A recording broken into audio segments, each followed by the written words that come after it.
আজ আমরা দেখব কিভাবে সহজে স্টারলিংক ইন্টারনেট সেটআপ করা যায়। সবার আগে একটি খোলা জায়গা নির্বাচন করা। এমন জায়গা বেছে নিতে হবে যেখানে চারপাশে বড় গাছ, দালান বা কোনো বাধা নেই। ডিশের সঙ্গে কেবল সংযুক্ত করা হলো। খুবই সহজ, শুধু প্লাগ ইন করতে হয়। দেখুন, ডিশটি উত্তরমুখী করে স্থাপন করা হচ্ছে যেন সঠিকভাবে সিগন্যাল ধরতে পারে। এবার সেই কেবল নিয়ে আসা হলো স্টারলিংক রাউটারের কাছে এবং রাউটারে কানেক্ট করে ফেলা হলো। এরপর রাউটারটি পাওয়ার সকেটে লাগিয়ে সুইচ অন করা হলো।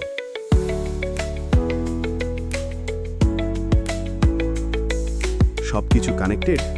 এবার পাওয়ার অন করলেই হার্ডওয়্যার সেটআপ শেষ। এখন মোবাইল অ্যাপে আমরা চেক করছি সংযোগ ঠিক আছে কিনা।